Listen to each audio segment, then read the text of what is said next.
जय हिंद दोस्तों, मैं अंकुल राव आप सभी का स्वागत करता हूं आज के इस नए क्लास में। दोस्त, मैं पिछली वाली क्लास में आप सभी को बताया था कि वर्णमाला क्या होता है, वर्णों को कैसे हम लोग बांटते हैं, कितने हमारे स्वर हैं, कुल कितने व्यंजन होते हैं, व्यंजनों को कैसे बांटा जाता है।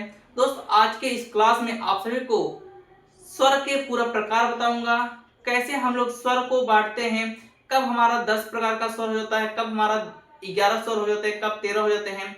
और दोस्त, आप सभी को मैं आज बताऊंगा कि अगर आप लोग किसी भी गवर्नमेंट एग्जाम की तैयारी कर रहे हैं जिसमें आप सभी का हिंदी पाठ्यक्रम है, चाहे आप UPSI, UP police, SSC, GD, PET की तैयारी कर रहे हैं, कोई भी गवर्नमेंट एग्जाम आप लोग तैयारी कर रहे हैं और जहां पर हिंदी का सिलेबस और हिंदी पूछा जाता है, आप लोग इस चैनल से जुड़िए और इस चैनल को ज्यादा से ज्यादा शेयर करिए और आप लोग अपने दोस्तों में, भाइयों में, अपने फ्रेंड ग्रुप में इसको शेयर करिए और बताइए कि यहाँ पर आप सभी को एजुकेशन से रिलेटेड वीडियो बनाई जाती है और आप सभी को यहाँ पर हर एक कॉम्पिटेटिव एग्जाम की तैयारी कराई जाती है।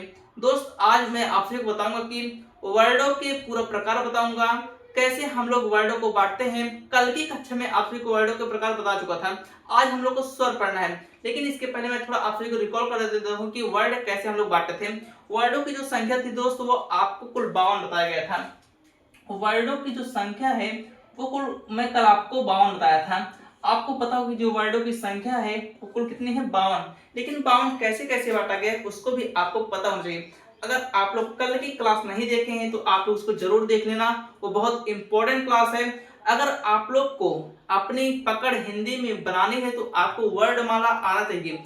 जब तक आप लोग वर्णमाला को अच्छे तरीके से नहीं जानोगे तब तक आप लोग जो अगला चैप्टर आएगा हिंदी व्याकरण का, उसको करने में आप सभी के सामने प्रॉब्लम आएगी।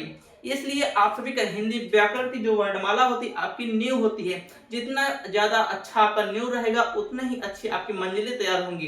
दोस्त, अब मैं आप सभी को बताता हूँ वर्ड कैसे हम लोग डिवाइड करते थे। वर्ड को जो दोस्त मैं आप सभी को बांटा था, पहले मैं बांटा था 11 जो है क्या है, ये टोटल स्वर है, ये स्वर हो गए। उसके बाद मैं बांटा था इसमें 33 क्या है, व्यंजन है। उसके बाद यहां पर मैं बांटा था 4 क्या है, आपका संयुक्त व्यंजन है, संयुक्त व्यंजन। उसके बाद आपको यहां पर मिलता है दूसरा जो है उत्क्षिप्त व्यंजन, उत्क्षिप्त व्यंजन। उसके बाद यहां पर 2 और मिलेंगे, अयोगवाह, अयोगवाह। इतना तो मैं आपको कल की कक्षा में बता दिया था। अब स्वर आपको पता ही होगा कि स्वर कौन कौन से होते हैं और मैं कल की क्लास में बताया था कि स्वर कुल कितने होते हैं।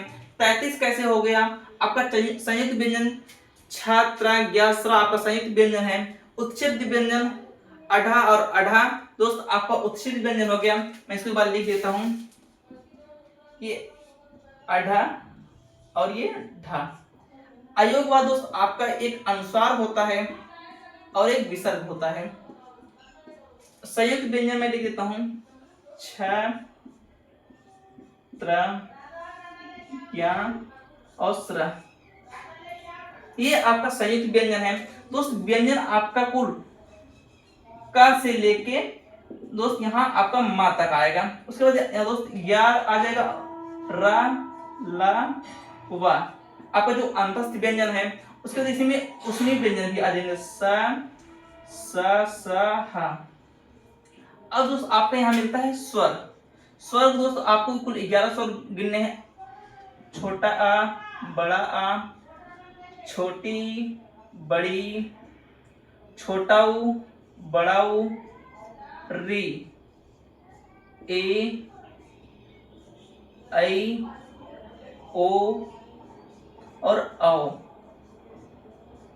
यहां तक दोस्त मैं आप सभी को कल पूरा बता चुका था, पूरा कंप्लीट। अगर आप लोग को इतना पता हो जाना चाहिए कि आपका जो स्वर है कुल 11 होते हैं। अभी मैं आप सभी को बताऊंगा स्वर कैसे बांटा गया है, व्यंजन कैसे बांटे गए हैं, सब कुछ मैं आपसे बताऊंगा। कब दोस्त आपका उत्क्षिप्त व्यंजन का प्रयोग किया जाता है, कब नहीं किया जाता, सब कुछ आप सभी को सीख जाएंगे। बस फिर आप लोग थोड़ा धैर्य बना के रखिए। और इसको मैं आपको कल भी बांटा था छा को, कि जो छा है ये का प्लस स में टूटता है, ये त प्लस र में टूटता है, ये जो जिया है ज्ञा है ये ज प्लस इया में टूटता है, और ये स प्लस र में टूटता है। इस प्रकार से दोस्त आपका संयुक्त व्यंजन क्या होते हैं? जब दो व्यंजन मिलकर एक नए व्यंजन का निर्माण करते हैं उसे हम लोग कहते हैं संयुक्त व्यंजन। चलिए हम इसको मिटाते हैं और आप सभी को स्वर की तरफ ले चलते हैं। स्वर को कैसे बांटा गया है आप लोग पूरा कंप्लीट वीडियो देखना, आप सभी का एक भी डाउट यहाँ से नहीं बचेगा, मैं आपसे प्रॉमिस करता हूँ। चलिए मैं इसे पूरा यहाँ से मिटा देता हूँ।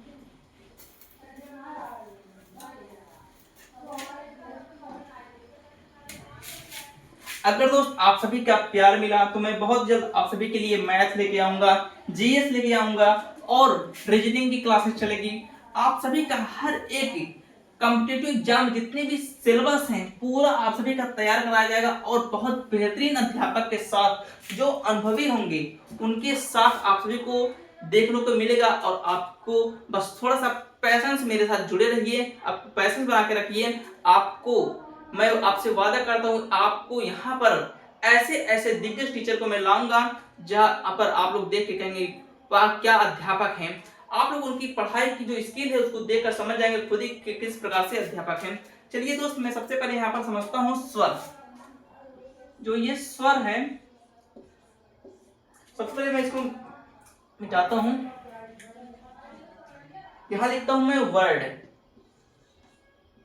तब आप लोग ज्यादा अच्छे से समझेंगे। वर्ड,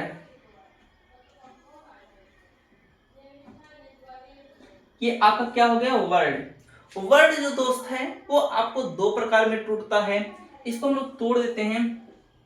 पहला टूटा स्वर में और दूसरा टूटता है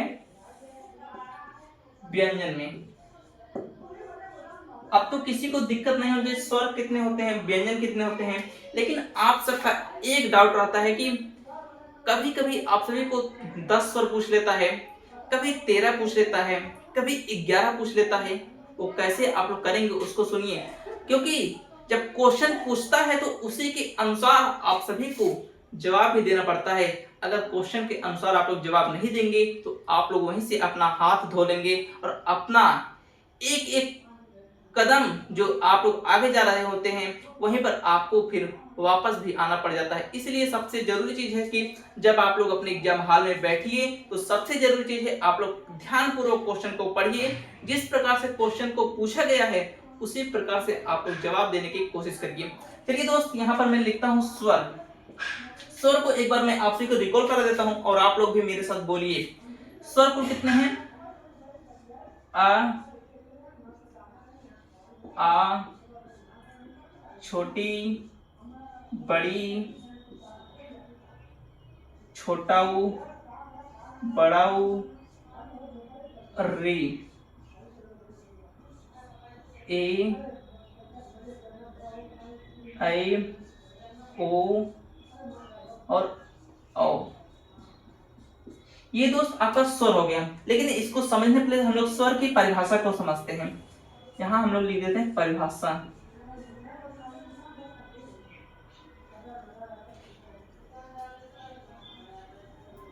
परिभाषा ना,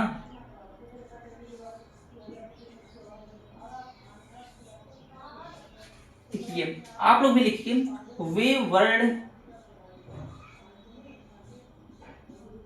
जो स्वतंत्र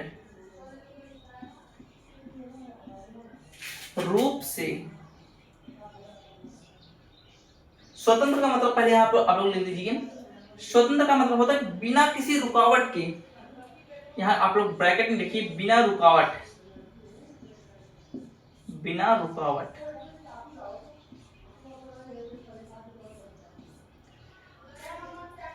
वे वर्ड जो स्वतंत्र रूप से बोले जाते हैं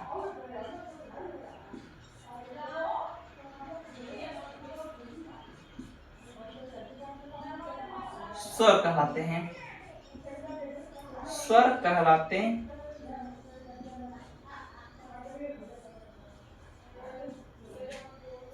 वे वर्ड जो स्वतंत्र रूप से बोले जाते हैं स्वर कहलाते हैं। स्वतंत्र का मतलब होता है किसी की सहायता इसमें नहीं लेनी पड़ती है, अर्थात ये स्वतंत्र होते हैं। जो स्वरों की कुल संख्या है वो दोस्त आप सभी को 11 देखने को मिलेगी। जैसे एग्जाम्पल में लिख लेता हूं, यहां दोस्त आपको आप लोग आ लिख दिए। क्या आपको बोलने में किसी भी प्रकार की मदद आपको लेनी पड़ी? आप लोग बोलेंगे नहीं। अगर दोस्त मैं यहां पर लिख लेता हूं छोटी ई, ये क्या है? एक स्वर है। छोटा ऊ, ये क्या है? स्वतंत्र रूप से बोले जा रहे हैं, इसमें किसी भी प्रकार की सहायता नहीं लेनी पड़ रही।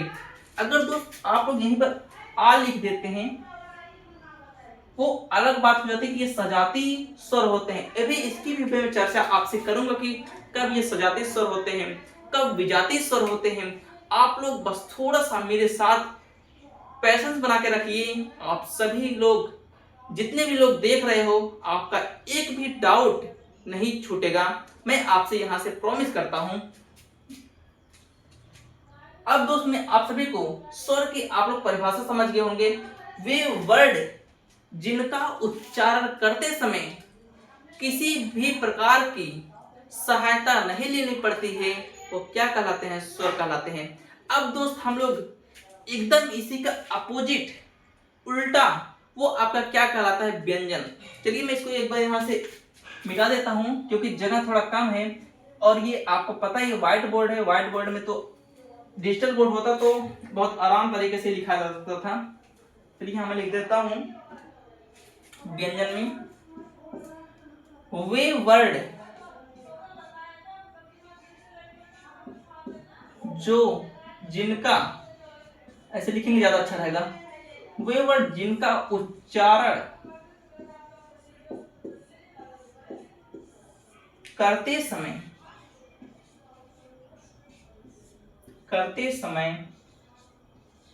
स्वरों की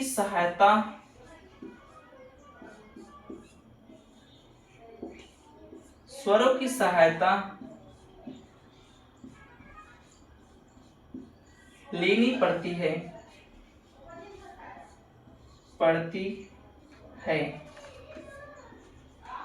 क्या कहलाते हैं? व्यंजन कहलाते हैं। अब दोस्त आप लोग इसका एक परिभाषा और लिख सकते हैं। वे वर्ड जिनको बोलने में किसी दूसरे की सहायता लेनी पड़ती है। दूसरे का मतलब यहाँ पर डायरेक्टली आप लोग समझ सकते हैं स्वरों की सहायता लेनी पड़ती है। एग्जाम्पल में आप लोग समझिए, यहाँ दोस्त मैं उदाहरण देके आपको समझाता हूँ और आप लोग बहुत आसान तरीके से समझ जाएंगे। ये आपका, इसे दोस्त आप लोग क्या लिखते हैं? का क्या है? एक व्यंजन है। अभी दोस्त मैं आपसे बता था का से लेकर म तक, उसके बाद या अलावा सा सा है। दोस्त आपका क्या है? एक व्यंजन है। व्यंजन को बोलते समय इसमें एक स्वर छिपा होता है। स्वर को हम लोग कैसे अलग करेंगे उसको देखिए। यहाँ पर दोस्त आपको जब इसको तोड़ेंगे तो ये का हलंत में टूटेगा और यहाँ पर प्लस आ, इसमें से एक स्वर निकल गया। अगर दोस्त आप लोग यही की करो लेते हैं तो दोस्त इसमें कौन सी मात्रा लगी है? कौन सा स्वर लगा है? बड़े ई की स्वर। यहाँ लोग आप लोग लिखेंगे का प्लस बड़ी ई। देखिए हम लोग स्वर को अलग कर रहे हैं। उसकी वजह से आप लोग गी के लिख सकते हैं। इसे मैं लिख देता हूं छोटी गी। यहां पर दोस्त इसको लिखेंगे गा और प्लस छोटी ई। आप देख सकते हैं एक स्वर और एक व्यंजन में टूट रहा है। आप लोग कोई भी व्यंजन ले लेंगे और उसमें एक स्वर मौजूद जरूर रहता है। अगर इसमें मात्रा कोई नहीं लगा है तो उसमें अ मौजूद है। अगर कोई मात्रा के साथ है तो उसमें वो आपको स्पष्ट रूप से दिखाई दे देगा। अब दोस्त हम लोग ये जो व्यंजन लगा है इसको हम लोग क्या बोलते हैं? आप लोग एक बार नोट करेंगे, यहाँ पर स्टार बना के लिखेंगे। संस्कृत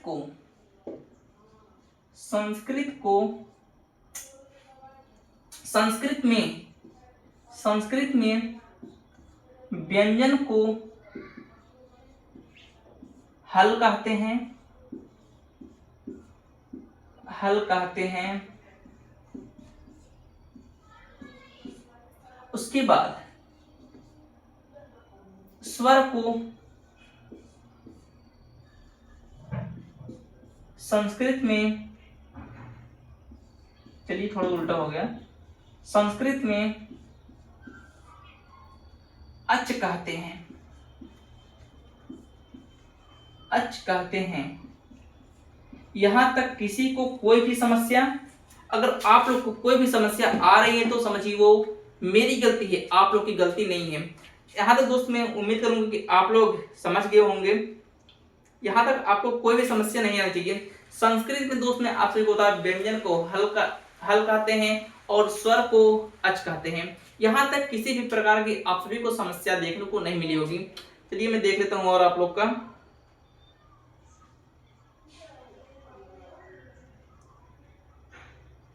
चलिए दोस्त मैं इसको मिटाता हूं, अब मैं आप सभी को समझाता हूं। अब यहां पर मैं हेडिंग दूंगा स्वर।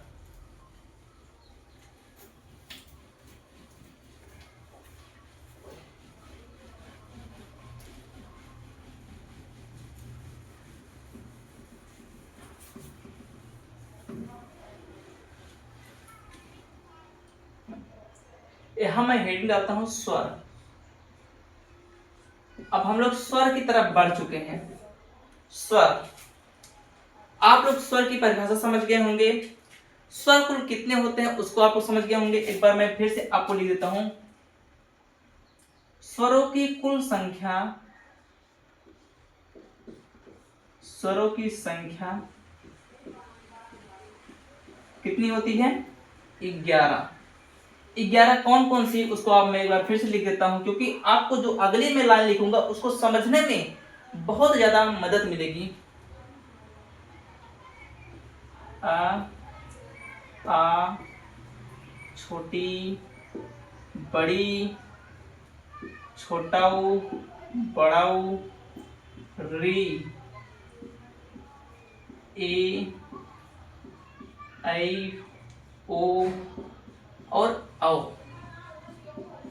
ये क्या हो गए? ये आपके 11 स्वर हो गए। अब दोस्त आप लोग गलती मत कर देना, अगर क्वेश्चन में पूछ ले कि उच्चारण के आधार पर स्वरों की कुल संख्या कितनी होती है तो आपका जवाब हो जाएगा 10। चलिए मैं लिख देता हूं इसको भी, आप लोग स्टार बना के रखेंगे।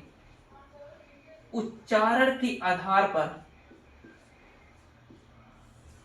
उच्चारण के आधार पर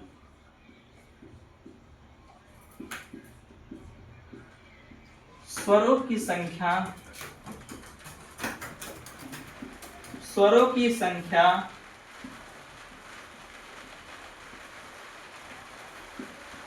आपका कुल कितना है? 10। अब 10 कैसे है? जो ये आपका री है, ये दोस्त आपका किसकी प्रकृति है? ये टूटती है र प्लस ई में टूटती है। किसमें टूटती है?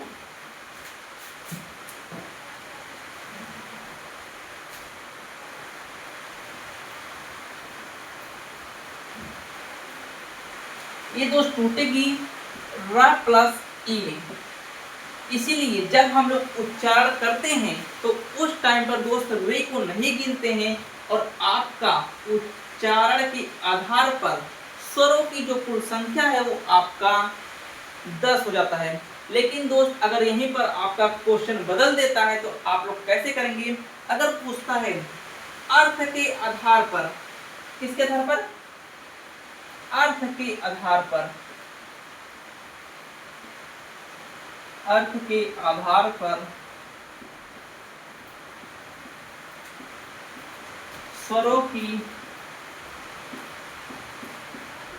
संख्या, तो आपका जो जवाब होगा वो 13 हो जाएगा। 13 कौन कौन से होंगे अभी दोस्त वो भी आपका क्लियर हो जाएगा। दोस्त मैं आप सभी को, सबका सही है, तो अर्थ के आधार पर स्वरों की जो संख्या है मैंने 13 था, एकदम सही है, सही है, सही है। चलिए दोस्त जो आपका ये 11 स्वर है इसको तो शामिल करेंगे ही करेंगे। 11 प्लस दोस्त इसमें 2 कम हो रहा है तो 2 कैसे हम लोग ऐड करेंगे? देखिए दोस्त जो 2 होता है वो आपका अयोग वा भी इसमें शामिल हो जाता है। अयोग वा, अयोगवाह में दोस्त कौन कौन से होते हैं, इसके पहले वाली क्लास में आप सभी को बताया था, और इस क्लास को स्टार्ट करते समय भी मैं आप सभी को बताया था। अयोगवाह की जो कुल संख्या होती है वो 2 होती है, अनुस्वार होता है और एक विसर्ग होता है। एक हो गया अनुस्वार और एक हो गया विसर्ग। जब दोस्त ये सब मिल जाता है तो आपका 13 हो जाता है। 16 की संख्या जब सामान्य रूप से पूछे जाए तो कितनी होती, तो आप लोगों का जवाब होगा 11 होता है। जब पूछे जाए उच्चारण के आधार पर 16 की संख्या कुल कितनी होती है, तो आपका जवाब होगा 10 होगा। जब दोस्त आपका पूछे जाए अर्थ के आधार पर 16 की संख्या कुल कितनी होती है, तो आपका जवाब 13 होता है। अब दोस्त आप सभी को स्वरों की तरफ बढ़ने से पहले आपको और कुछ का ज्ञान होना चाहिए, जो थोड़ा एक्स्ट्रा नॉलेज, जो सबसे आप सभी को अलग बनाता है। और सारे अध्यापक, लगभग 2-4 अध्यापक ऐसे हैं जो उसको पढ़ाते हैं और YouTube पर इसको नहीं पढ़ाया जाता है। चलिए मैं आप सभी को समझाता हूँ। चलिए मैं इसको एक बार मिटा देता हूँ। आप लोग उम्मीद करेंगे कि समझ रहे होंगे। अगर आप सभी को समझ में नहीं आ रहा है तो एक बार कमेंट में जरूर बताना कि यहाँ ये लाइन मुझे नहीं समझ में आई। मैं अगली बार जब आप सभी को पढ़ाऊंगा तो एकदम कॉन्सेप्ट क्लियर बताऊंगा और आपको एक भी डाउट नहीं रह जाएगा। सबसे पहले दोस्त मैं समझता हूं कि आप लोग जो दोस्त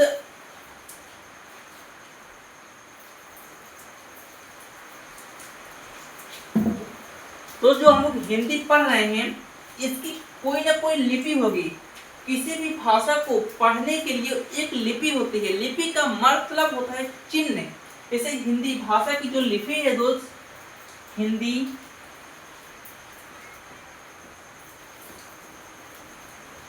भाषा की लिपि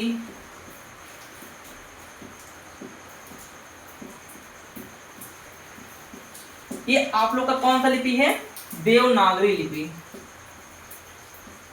देवनागरी। उसी प्रकार से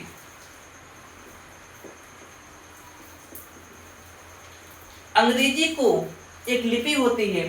जिस प्रकार से हिंदी की लिपि है उसी प्रकार से अंग्रेजी की भी लिपि होती है। अंग्रेजी की जो लिपि होती है, अंग्रेजी भाषा की जो लिपि है, अंग्रेजी भाषा की लिपि वो दोस्त आपका रोमन होता है। और यहीं पर अगर हम लोग बात करते हैं पंजाबी भाषा की जो लिपि है,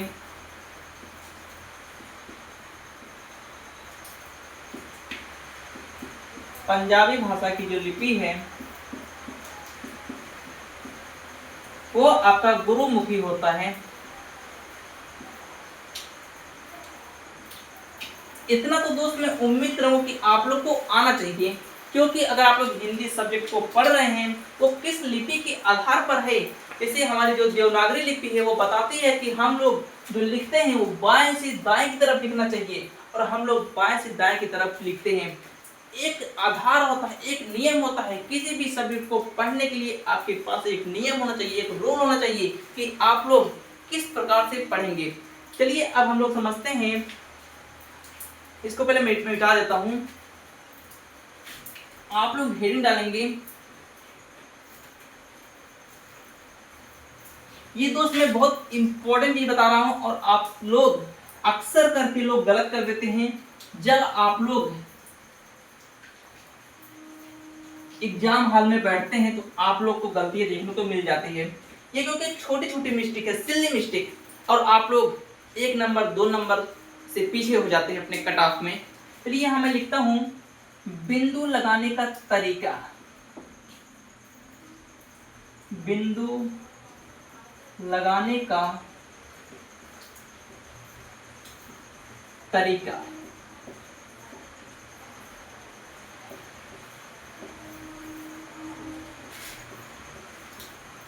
आप लोग दोस्त कोई भी वर्ड मतलब कोई भी वर्ड दोस्त, एक आपको ये और एक ये 2 लाइन जरूर लगाते होंगे।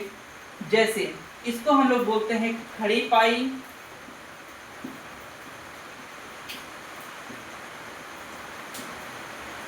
और इसको बोलते हैं सिरोरेखा। सिरो रेखा। यहाँ तक किसी को कोई दिक्कत? अब इसमें जो बिंदु लगते हैं वो आपके 5 प्रकार से लगते हैं। पहला तो हो गया अनुस्वार, एक बिंदी आप लोग ऊपर लगाते होंगे, उसका एक ये इस प्रकार से लगाते होंगे, और एक नीचे लगाते होंगे, और एक आगे लगाते होंगे। ये दोस्त 4 प्रकार से है। सॉरी दोस्त, मैं इसके पहले 5 प्रकार में बताया था। ये 4 प्रकार से जो आप लोग बिंदु लगाते होंगे, इसका कुछ ना कुछ मतलब है, इसके कुछ कुछ अलग अलग नाम है जो आप लोग नहीं जानते हैं। जब तक आप लोग इसको नहीं जानोगे तब तक आप लोग आगे कैसे समझोगे। इसलिए दोस्त, इसको मैं समझाने से पहले आपको बता देता हूँ, अगर आप लोग अभी तक हमारे इस YouTube चैनल से नहीं जुड़े हैं तो अभी एक बार सब्सक्राइब कर लें और बेल आइकन को प्रेस कर लें, क्योंकि जब भी मैं आप सभी के लिए कोई अगला वीडियो लेके आऊँ तो आप हमारे वीडियो को सबसे पहले देख सकें।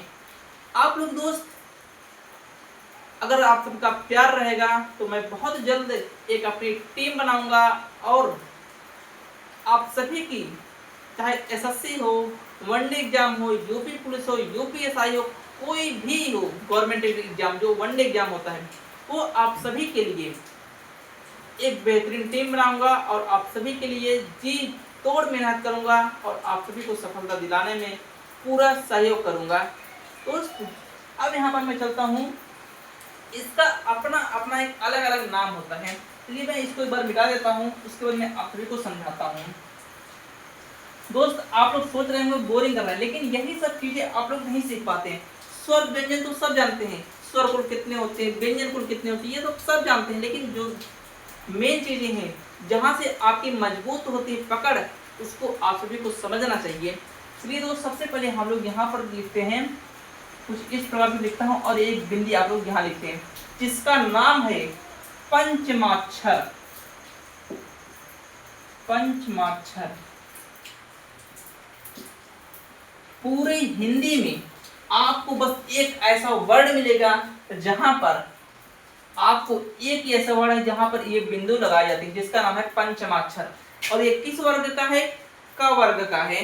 दोस्त, पूरे हिंदी भाषा में आपको बस एक ऐसा मात्र वर्ड है जहां पर ये बिंदु देखने को आप सभी को पीछे देखने को मिलता है। अब यहाँ पर दोस्त, यहाँ पर आता है बात की, तो ये नीचे हम लोग लगाते हैं। आप लोग देखे होंगे, इसका पहले आप लोग नाम सुन लीजिए क्या होता है। इसका नाम है उत्क्षिप्त। उत्क्षिप्त, इसी को हम लोग बोलते हैं ताड़नजात।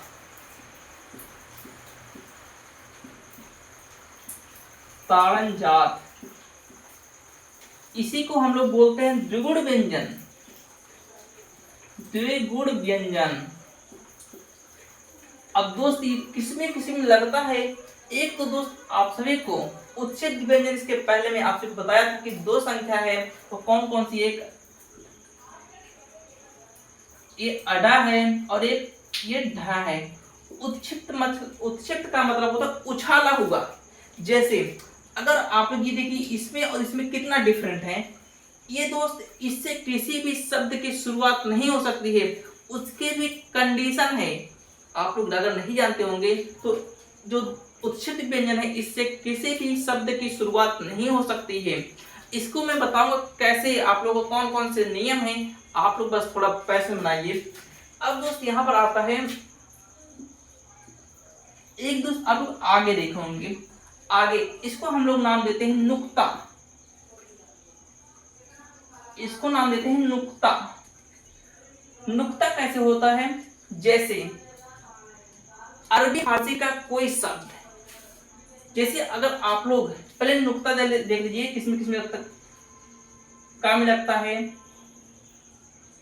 खा में, गा में, और एक जा है और एक था है। आप सभी का नुक्ता का प्रयोग आप सभी को देखने को मिलता है। जैसे जब आप लोग जिंदगी लिखते होंगे, आपको नुक्ता देखने को मिलता होगा। लफ्ज, उसमें भी आपको अल्फाज लिखते होंगे, उसमें भी आप सभी को नुक्ता देखने को मिलता होगा। अब दोस्त ये कहां से आए हुए हैं? ये अरबी फारसी से, इसका मतलब विदेशज हैं, अरबी फारसी। ये शब्द जो इससे बन आए हुए हैं। अब दोस्त आप सभी का ये ऊपर ही बिंदी में देखने को मिलता है। इस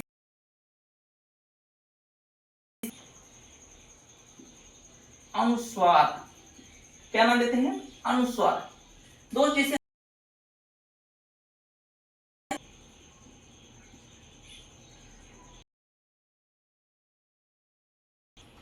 सं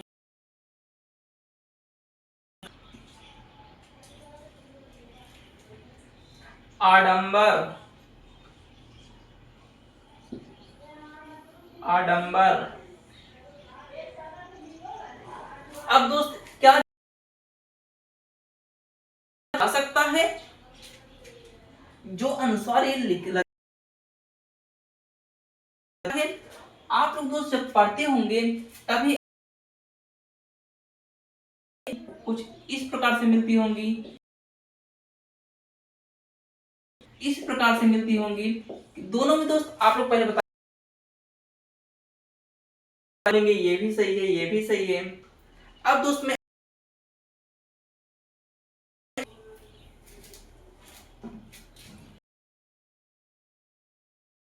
है ये सही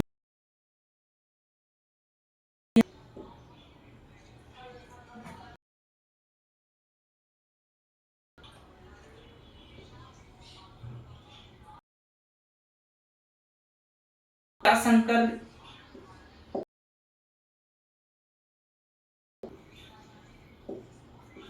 ये सही है। आप लोग तीनों में से बताइए कौन सा संकर इसमें सही है और कौन सा संकर इसमें गलत है। आप लोग बोलते हैं कि भाई ये भी सही है, ये भी सही है।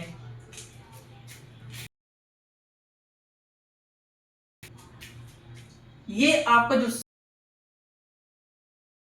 सब कैसे गलत है उसको आप लोग थोड़ा ध्यान से देखिएगा, इसमें क्या अंतर है और इसमें क्या अंतर नहीं है। हलन तो नहीं लगा है, लेकिन इसमें जो हलन था वो लगा, और ये आपका गलत है। जो आप लोग हटाते हैं तो इसकी जो बाद वाली पांचवा अक्षर ये अपने से मैं आपको सभी को समझाता हूं, एक बार जानकारी वाली चीज है और आप समझ पाओगे।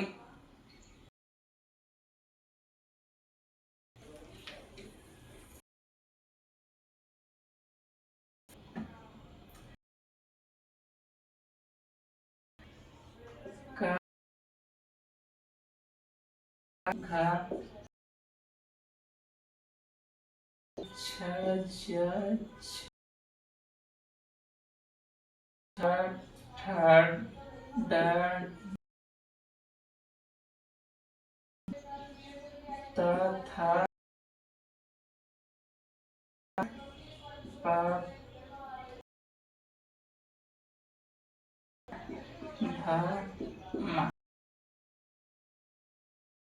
अनुस्वार है, इसके तुरंत वाली बात जो वर्ण है, देखिए किस कालम में है।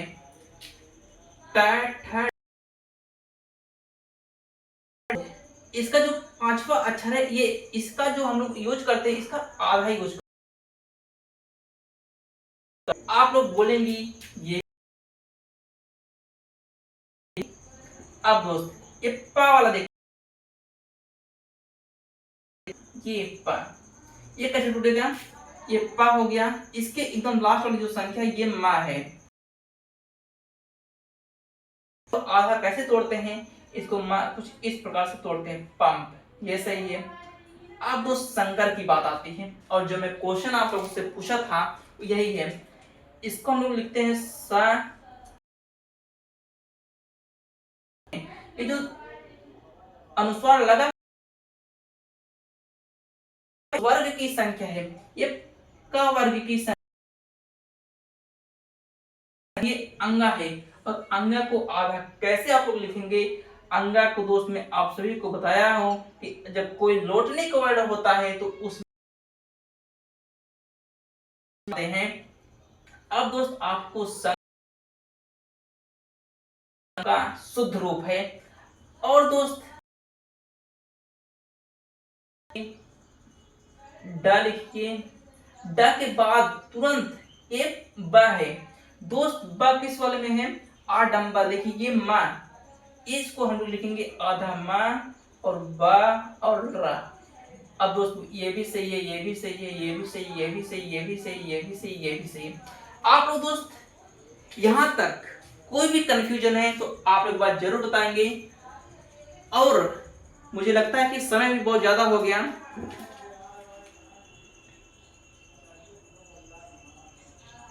इतना तो आप लोग समझ ही गए होंगे।